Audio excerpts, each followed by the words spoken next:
Olá, sejam todos muito bem-vindos a mais um vídeo do meu canal e hoje eu trouxe uma convidada muito especial, a doutora Ramone Biasotto. Ela que é advogada especialista em direito digital, cibersegurança e proteção de dados, PUC-RS. Ela também é presidente da Comissão de Direito Digital da OAB de Garibaldi e Carlos Barbosa. Também é palestrante e consultora. Seja muito bem-vinda Obrigada, Débora. para esse vídeo que a gente vai tratar de um assunto muito interessante que é o direito digital e proteção de dados na internet.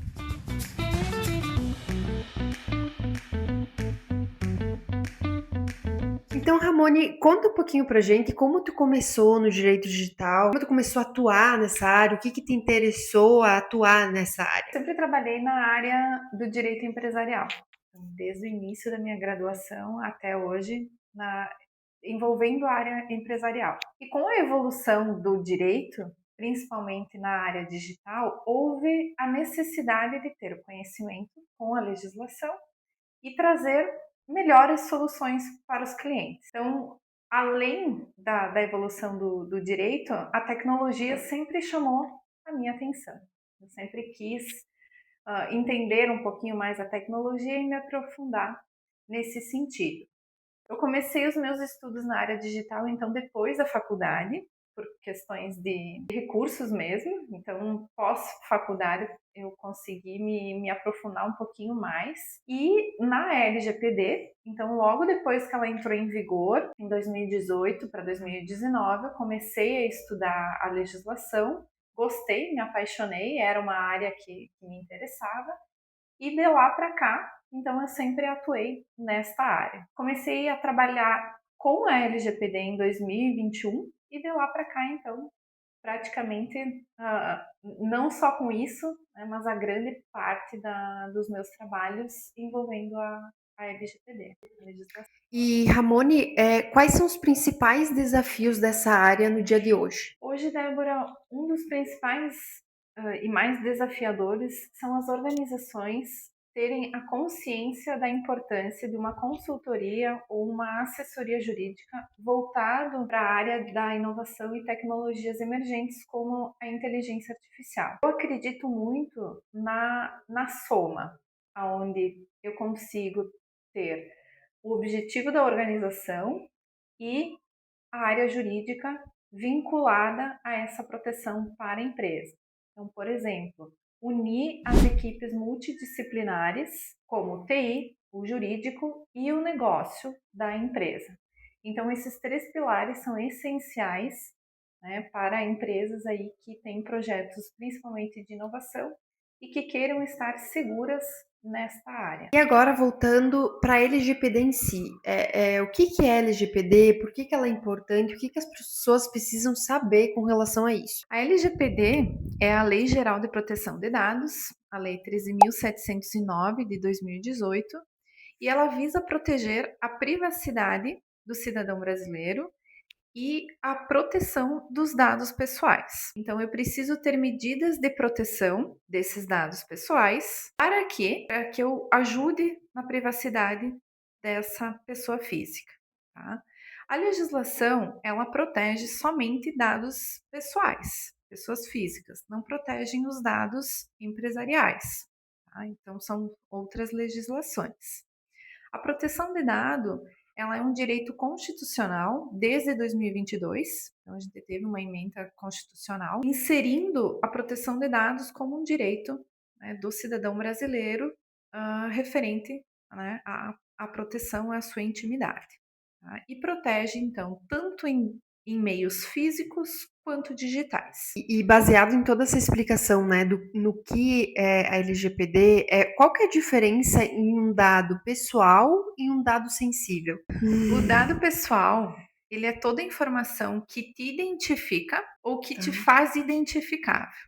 Por exemplo, o nome da Débora é um dado pessoal.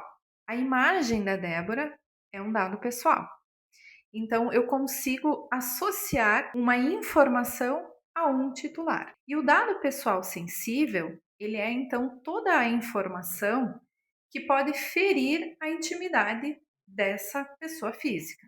Por exemplo, uma origem racial, uma convicção religiosa, uma opinião política, afiliação em sindicatos, tudo que for relacionado à área da saúde é considerado sensível, dado genético, biometria, então tudo que vincula uma pessoa natural que possa ferir a intimidade dele.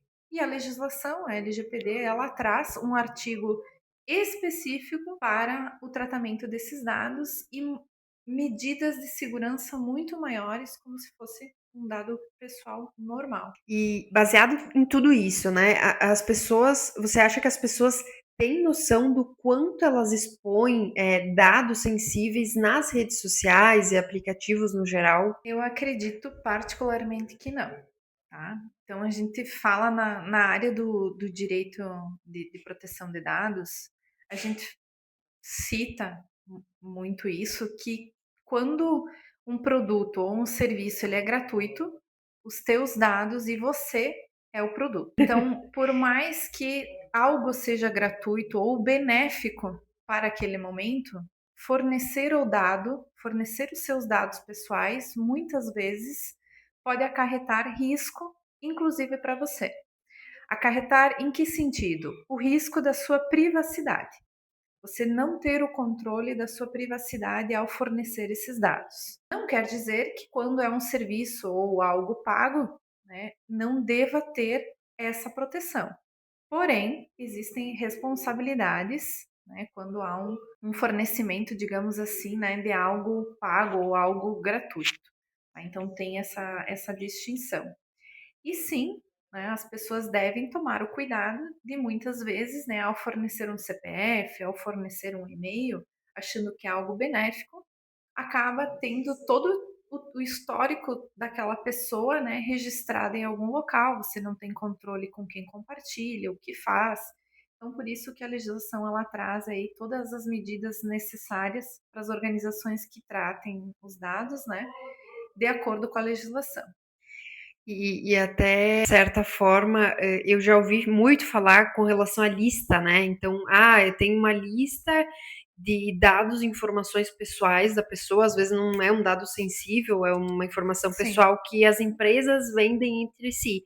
A gente sabe que isso não é legal, mas existe, né? Muito desse tipo de coisa acontecer no ramo digital, né? Como um todo. Antes da legislação, existia muito a venda de lista, a Sim, venda de lista de clientes. sim, Com a LGPD, de certa forma, amenizou.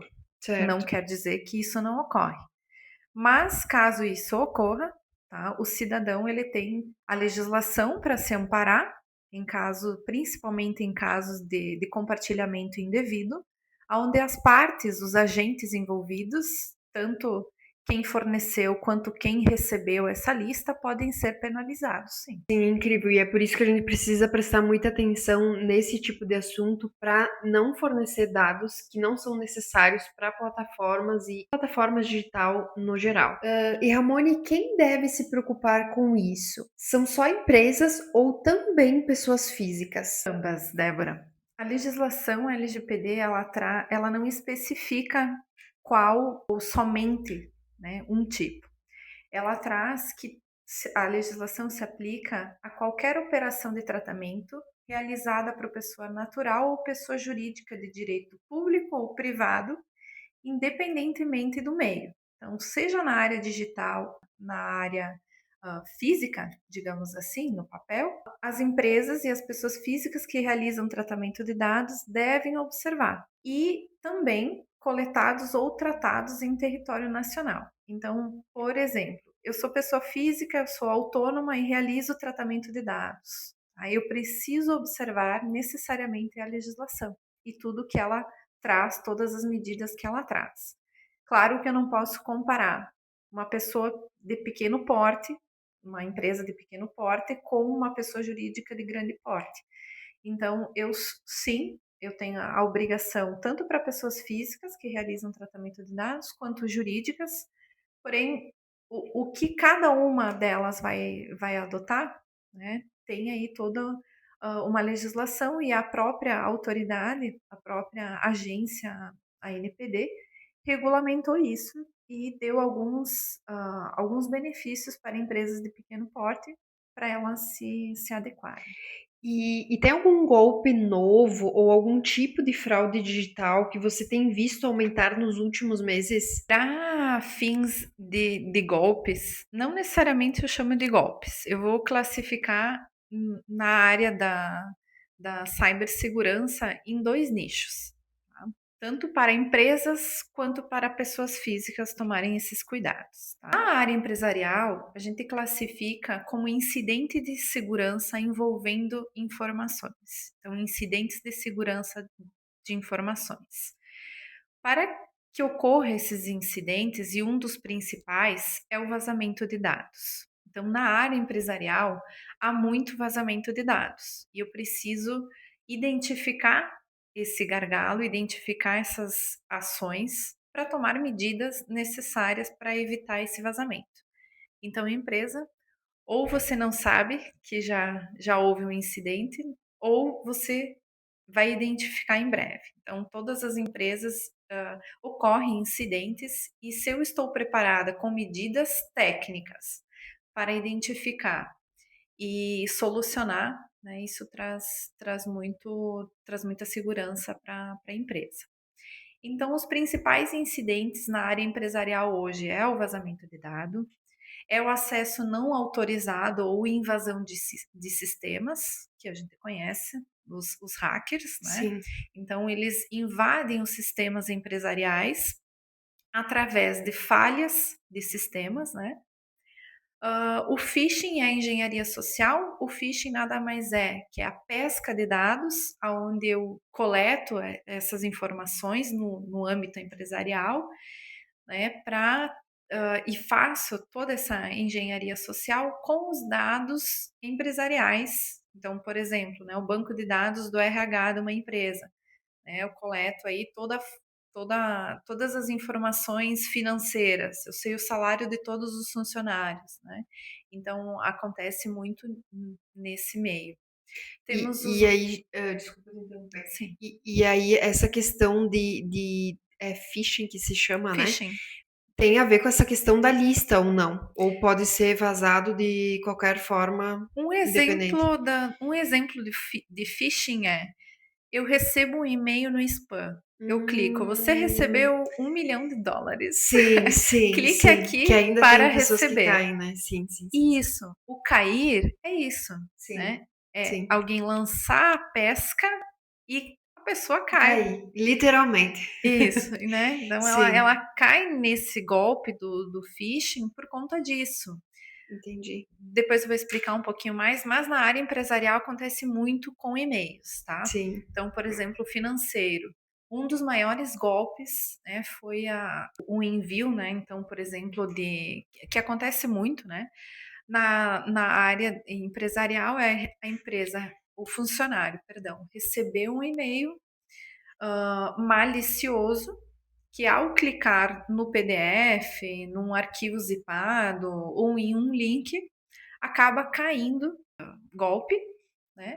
Principalmente o phishing ele é um caminho inicial, é a porta de entrada de um criminoso. Então, para a área dos incidentes de segurança, além desses que eu citei anteriormente, nós temos também os malwares, os ransomwares e os vírus.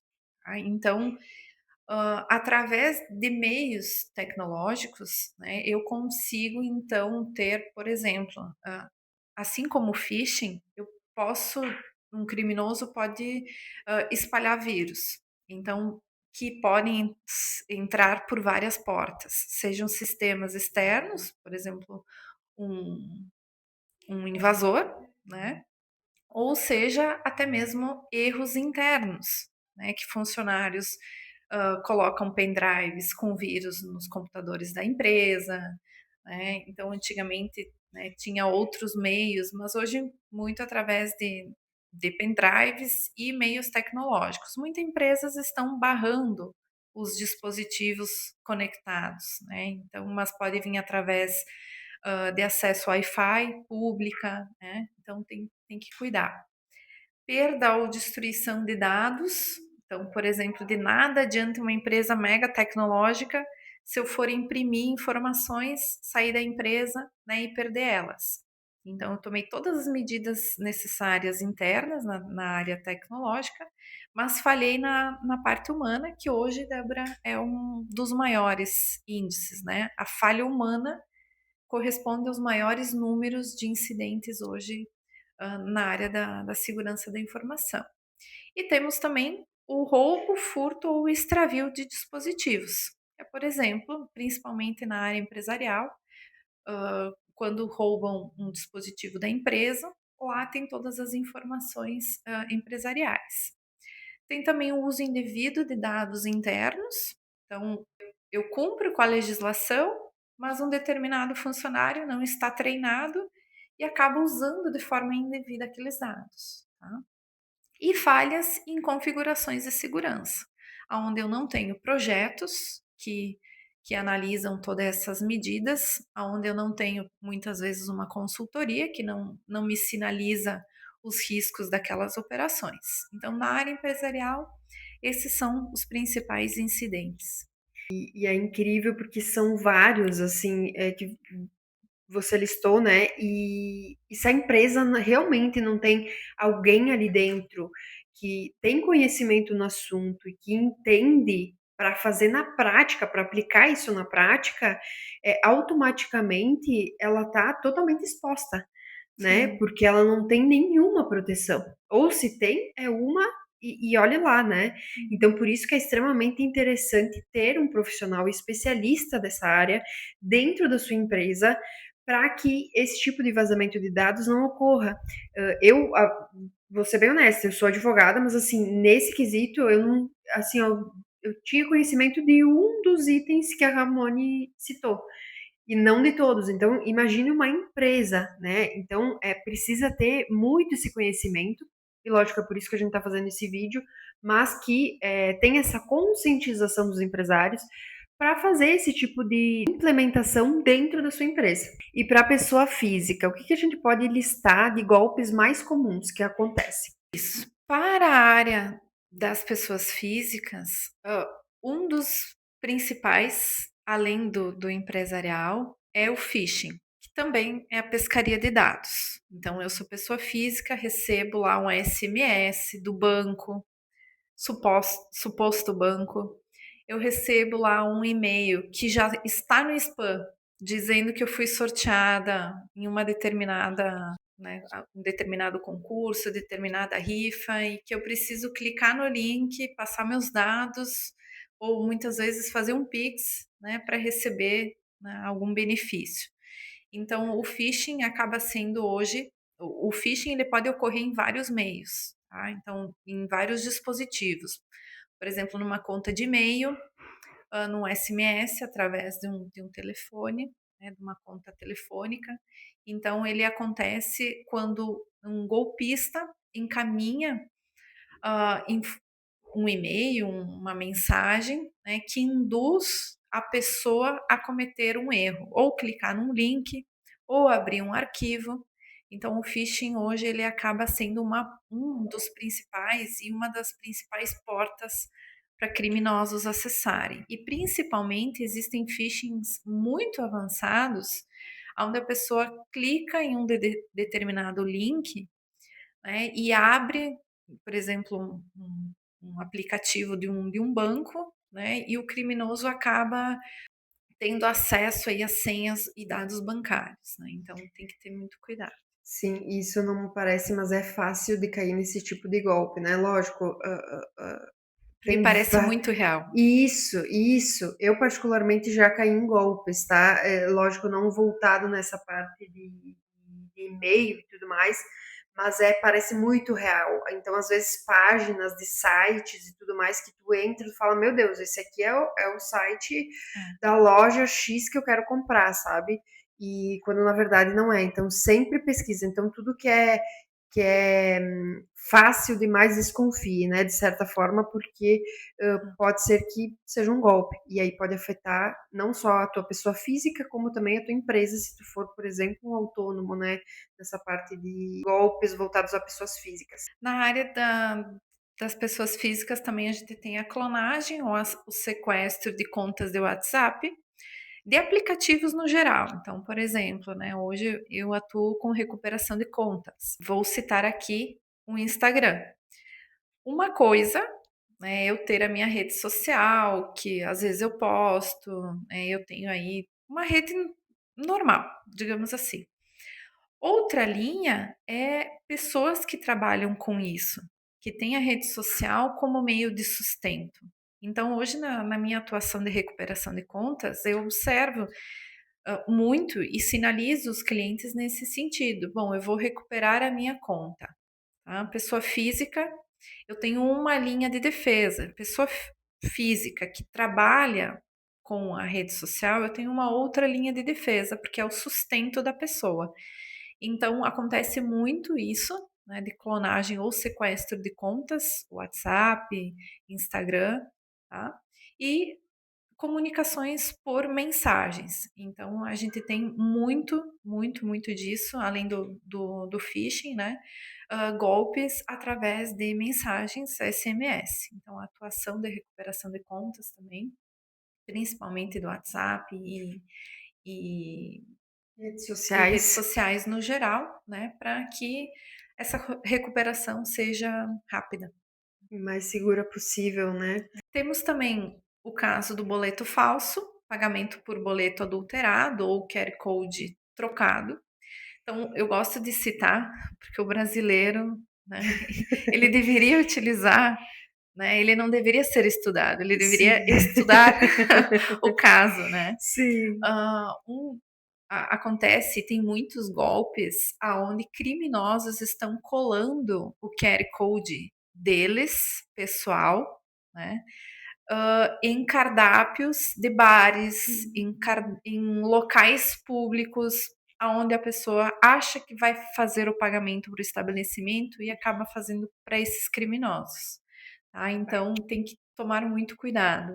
Sim. O caso do boleto, hoje vem um boleto idêntico, muito parecido com aquele que rotina de forma Rotinamente, né, a gente tem nós costume de pagamos. pagar. Isso. Então, por exemplo, lá troca o logo, ou tem pequenas informações que no dia a dia a gente identifica e acha que está pagando certo. Então, né, tomar cuidado sempre com o destino Sim, na final. hora de pagar, né? Isso. Eu já vi casos de, por exemplo, pagamento de contas de luz, que a pessoa vai seguindo os próximos passos do aplicativo do banco, tu Uhum. não se toca que não foi pago para aquele destinatário final, que é, por exemplo, a concessionária de energia elétrica, por exemplo, Uhum. e acaba caindo num golpe. E isso é muito fácil de acontecer por conta Semelhança. dessa semelhança entre os boletos. Tu acha que tu tá pagando o boleto correto, quando na realidade não tá. Então, sempre quando for pagar as contas, verificar o destinatário, né? E principalmente também na área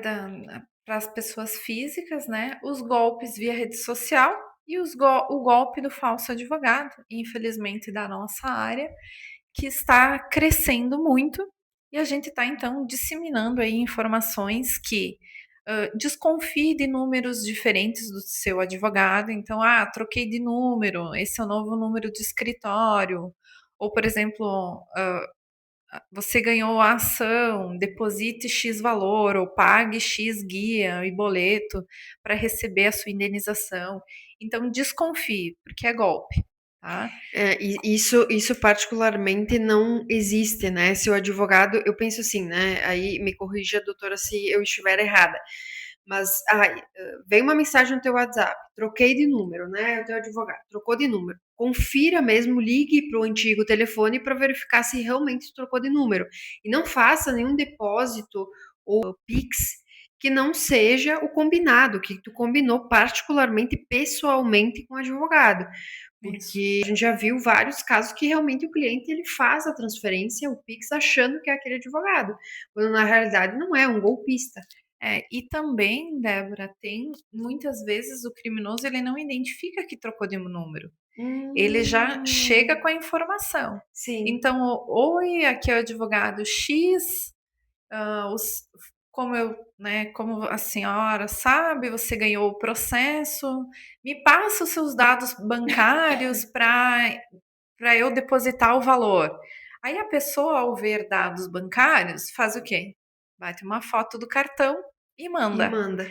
Ah, Principalmente se são pessoas de idade, são idosos, sim, que tá? não tem tanto Ou tá conhecimento. na euforia do ganhar e Sim, acaba mandando os dados de um cartão bancário, com a sim. conta, o código de segurança, enfim. Então, algumas medidas, dicas. Dicas. Nunca passe fotos do seu cartão de crédito via WhatsApp. Então, quando alguém solicitar um dado bancário, liga, se identifica, questiona, tá? E se de fato for o seu advogado, encaminhe somente a conta bancária, né? Não todos os dados do cartão físico, no caso, né? Outra dica também, desconfie, como a Débora apontou, porque muitas vezes eles não vão se identificar. Eles só vão Sim, mandar aqui o advogado X, você ganhou o processo, você precisa pagar essa guia, essa taxa. Se sim. não está combinado com o advogado, né, não paga, é golpe. O advogado ele vai encaminhar os meios necessários, né, vai fazer uma comunicação mais assertiva. E quando é muito rápido e quando é muito urgente, desconfie. E como que eu identifico um site ou um e-mail fraudulento? Os e-mails, sempre verifique o endereço. A gente chama URL, com atenção. Então, por exemplo, eu vou citar aqui. O site da Débora é debora.com. E no fraudulento vai ter deborah.com. Ou vai Sim, ter um i a mais, ou vai ter um caractere como um ponto, como algo muito semelhante, mas não é idêntico. Então, sempre, primeiro ponto, olhar com atenção o site, o endereço certinho. Quando se tratar de e-mails, também analisar o remetente, porque às vezes tem Débora no título do e-mail, mas vai ver é João.João, ou é João, arroba, jogador de futebol. Então, sim, até porque sempre não tem como fazer o desconfiar. mesmo, né? Então, assim, eu não tenho como registrar um site igual aquele que eu tenho, né? Eu tenho que. E um e-mail também não, né? Mas Eu- existem mascaramentos para isso de, também. de site e Sim, e-mail, o site pode ser igual o da Débora, com o mesmo URL, então também sim, tem o mascaramento desse site. Então tem que cuidar, porque desconfiar, principalmente desconfiar. Por exemplo, o site ele é idêntico da Débora, mas quando for pagar, por exemplo, um serviço, um produto da Débora, tá lá o destinatário como João, sim. né? Não, calma aí, eu tô no site da Débora, como é que esse pagamento está em nome de terceiro? Então, desconfiar quando algo sai do normal. Então, analisar o remetente do e-mail, então sempre conferir se de fato o e-mail da Débora pertence a Débora, com assinatura, com, né, o logo, observar o conteúdo e o tom da mensagem. Então, sempre que for urgente, muito, muito urgente, entre em contato com o teu advogado e questiona: eu recebi uma guia aqui, o pagamento é para hoje mesmo? Do que se trata? É de um recurso, muitas vezes, né? Sim, Segue guia do recurso X. sim. Muitas vezes a pessoa não sabe e acaba pagando, né? Então, sempre tomar esse cuidado também. Algo que eu lembrei agora que no INPI, especificamente, mais voltado agora para a minha área, acontece muito essa questão de golpe, tá? De empresas que praticam golpes, enviando guias, enviando valores para depósito. Porque o teu pedido do INPI teve uma colidência, teve uma oposição, então alguém entrou com alguma oposição ao teu pedido ou algum recurso.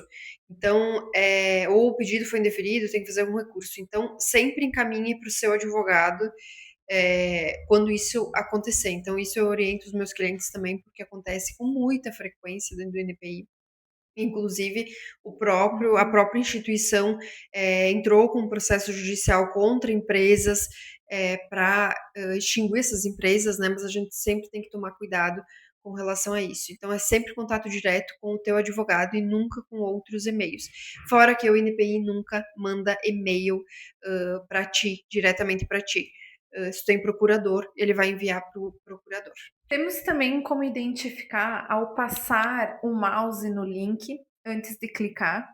Então, receber um link. Antes de clicar, se você levemente passar o mouse, ele vai identificar, né, e abrir um campo, né, ele não vai abrir o link, ele vai abrir um campo com informações sobre aquele link. Então, por exemplo, se no link está o site da Débora, e eu levemente passar o mouse em cima do link deste site da Débora, vai aparecer www.débora.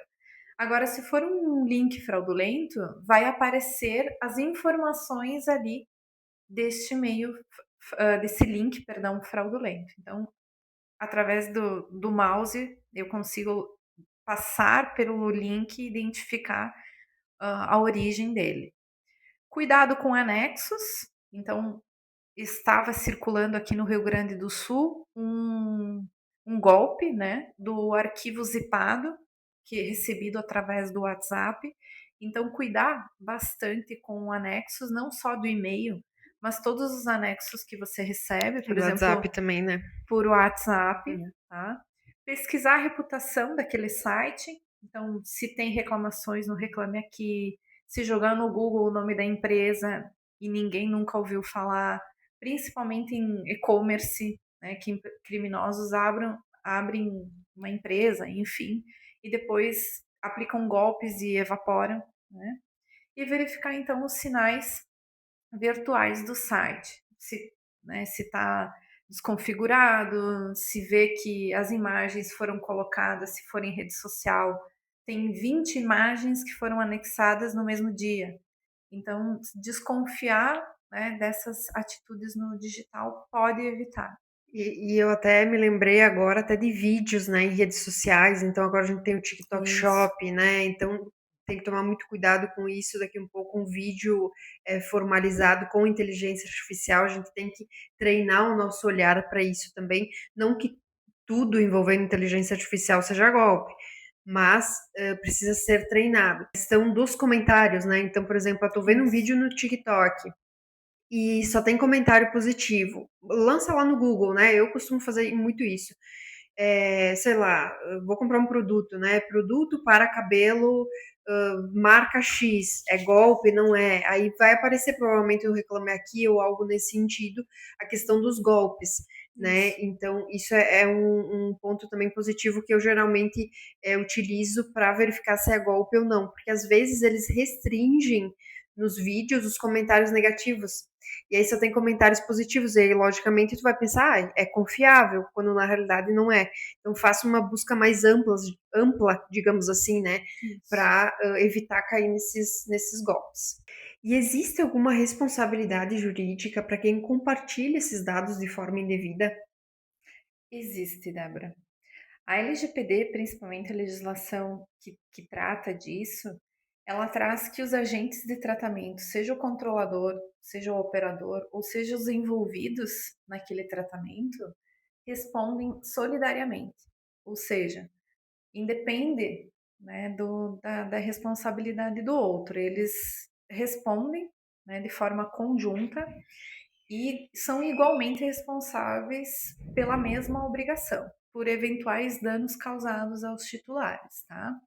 Existem excludentes, que a gente chama no direito, Sim. né? Então, a legislação também traz as hipóteses, né, que excluem as responsabilidades, mediante prova, como tudo no direito, né, Débora? Sim, Mas, sim. principalmente, a regra é que respondem de forma solidária. Existem excludentes mediante prova, e, recentemente, nós temos já decisões do STJ referente a danos morais por vazamento de dados. Então, um dos incidentes que eu citei lá no início, que é o vazamento de dados, era dano, né, aos titulares, né, independentemente de provas. Então, isso para as empresas, né, é um risco, porque se houver um vazamento de dado confirmado, o titular pode cobrar os danos gerados por este vazamento, tá? E o valor é alto, né, doutora? Hoje não tem uma jurisprudência consolidada. Com relação a valores, Não, não temos. sim. Tanto que temos poucas decisões, né, A no respeito disso. STJ a respeito do dano moral com a LGPD. Tá? Mas existem outras jurisprudências também favoráveis no sentido de que o dano deve ser comprovado. Então, por mais que houve vazamento, se não houver dano comprovado, os tribunais estão indeferindo este pedido de dano moral.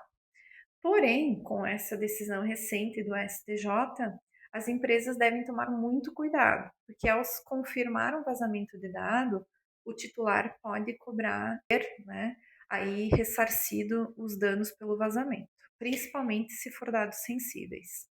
Muito bem. E aí, assim, essa responsabilidade solidária, digamos assim, da empresa ou da pessoa física que teve os dados, né, que recebeu os dados daquele suposto cliente, fornecedor, enfim, Uhum. e foi vazado, e junto com a, digamos assim, a pessoa que vazou os dados, isso? Isso, por exemplo, ah, vou criar uma hipótese aqui, Isso. tá?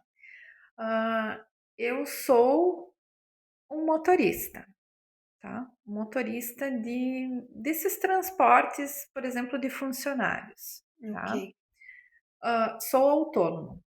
Eu preciso cumprir com a LGPD porque uma empresa vai me contratar, eu tenho legislações que me obrigam a realizar esse tratamento de dados. Então, por exemplo, uma lista de passageiros. Então, eu preciso ter lá o nome e o documento das pessoas que estão dentro do meu veículo, tá? Eu não posso compartilhar essa lista com uma empresa, um terceiro, de forma indevida. Por exemplo, tá aqui a lista de funcionários da empresa A, eu estou te passando. Ou pior, eu sei aonde a Débora mora, eu vou passar essa informação para um terceiro. Eu tenho o Sim. telefone da Débora, que é muitas vezes pode ser a minha cliente ou pode ser a funcionária do meu cliente, eu não posso passar para terceiros, né, esta informação. Passando essa informação para terceiros, né, e o titular sabendo disso, que soube, né, que foi esse motorista, ou que foi, enfim, essa empresa contratada, neste caso de uso indevido, pode gerar, né, Indenização para os pode dois, gerar né? indenização Sim, tanto para o autônomo que vazou essa informação, sim, quanto para a empresa, se for, por exemplo, de um funcionário. Tá? sim. Então, ambos vão responder. Neste caso do autônomo, e uma empresa contratando esse autônomo, a empresa ela é a controladora e o autônomo é o operador. A empresa deu os dados para ele tratar por uma obrigação legal ou contratual, tá? Mas não dá o direito dele passar para terceiros ou até mesmo vazar esses dados ou usar de forma indevida. Tá? Então tem que cuidar. Por quê? Muitas vezes, vazando essas informações ou compartilhando e utilizando de forma indevida, tá? Eu estou infringindo a LGPD. Então tem esse entendimento que um mero vazamento pode gerar dano. Então, muito cuidado na hora de fazer o tratamento de dados, né? Para quem que eu vou Isso. passar? Tá na relação ali na cadeia jurídica, digamos assim, que eu posso passar esses dados, ok. Se não, não pode transferir para terceiros, assim, que não estão dentro dessa cadeia jurídica, porque responde ambas as pessoas, então solidariamente. E agora, já chegando ao fim, nós vamos conversar sobre dicas práticas. O que qualquer pessoa pode fazer para proteger as suas informações pessoais? Então, para se proteger, principalmente desses golpes, sempre desconfiar de ligações, principalmente de ligações suspeitas, né, de bancos, de muitas vezes de atendentes, a falsa central, né, que a gente chama. Cuidado com mensagens, com links dessas mensagens que vêm através de SMS. Então, não clicar em links suspeitos. Nunca clicar, então, em links recebidos via e-mail, SMS ou até mesmo WhatsApp, como arquivos zipados, arquivos suspeitos, né? Ativar a autenticação de dois fatores ah, em seus dispositivos eletrônicos, nas suas contas. Um exemplo que eu comentei anteriormente, eu utilizo o Authenticator, que é um meio seguro aí de um segundo fator de autenticação, né?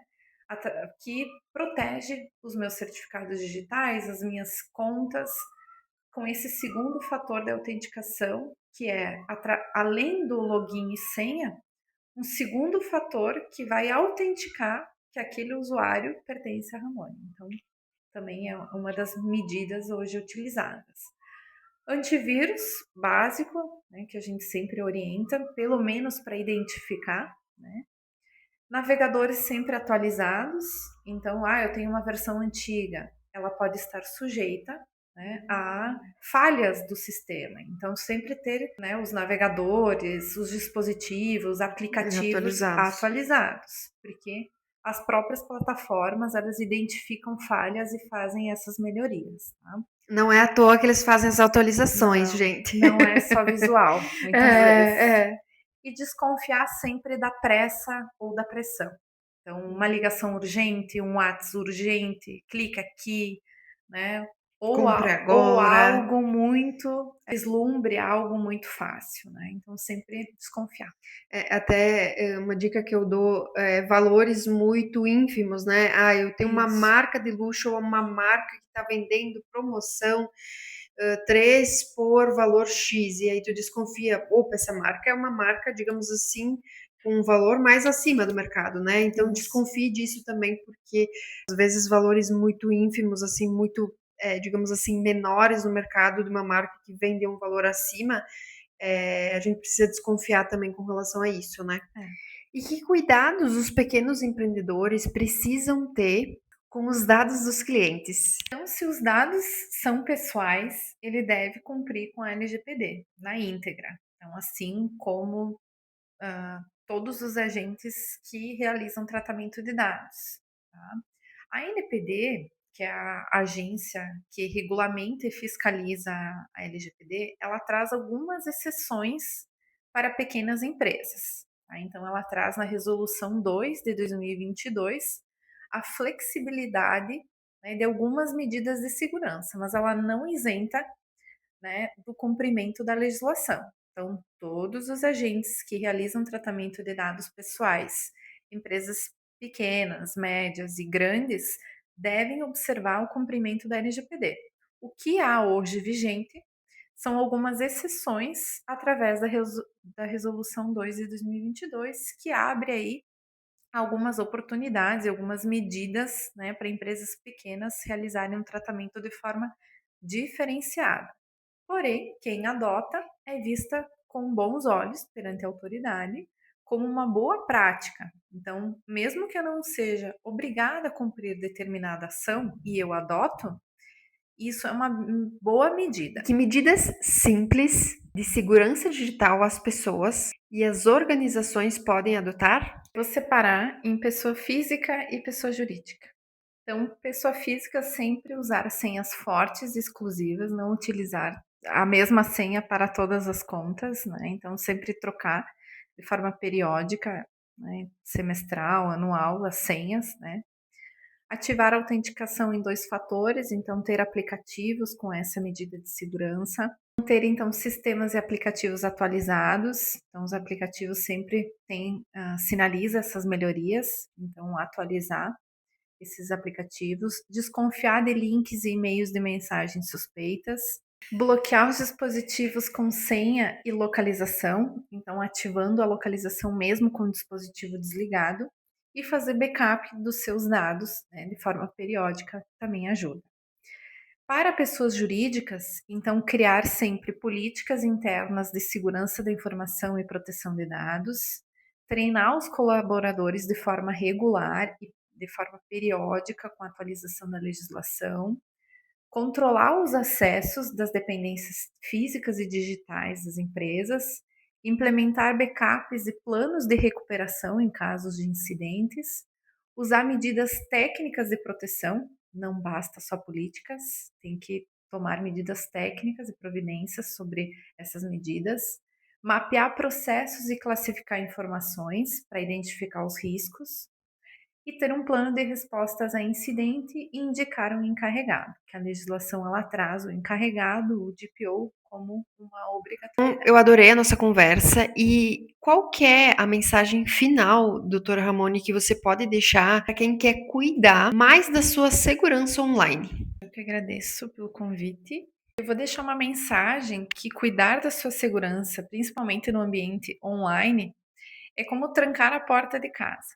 Não é um sinal de medo, é um sinal de consciência, que eu preciso. Então, começar sempre pelo básico, aos poucos, para virar um hábito. E a internet ela é incrível se usada de forma correta, mas a proteção ela começa com nós, com as nossas medidas, com a suspeita, né?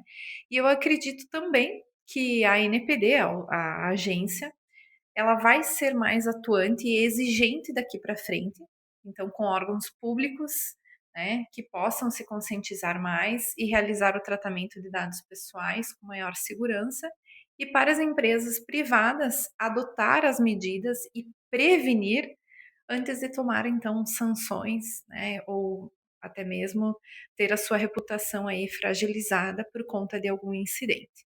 Então, muito obrigada, Débora, né, acredito que passamos a mensagem e ficamos aí à disposição. Muito obrigada, doutor Ramone, por essa aula que a gente teve no dia de hoje, né? Foi incrível. Eu mesma descobri assuntos novos, relacionados a essa área que eu não tinha conhecimento. Então, muito obrigada pela presença. E aonde as pessoas podem te encontrar? Obrigada, Débora. Então, eu vou deixar os meus contatos, as minhas redes sociais. Então, no Instagram está como doutora.ramone Biasotto e Ramone Biasotto ADV. Então, eu tenho aí essas contas no Instagram. E eu deixo também a minha conta no LinkedIn, onde eu escrevo muitos artigos, trago muita matéria sobre a área do direito digital, que é Ramone Biasotto. Então, fica aí os meus contatos e as minhas redes. E se você gostou desse vídeo, me siga para mais dicas como essa, para mais assuntos como esse, se inscreva no canal e comente aqui embaixo nos comentários quais temas de direito digital você quer ver em outros vídeos, o seu comentário, a sua dúvida, que a gente vai estar olhando e respondendo todos eles. Então, muito obrigada, doutora, e nos vemos no próximo vídeo.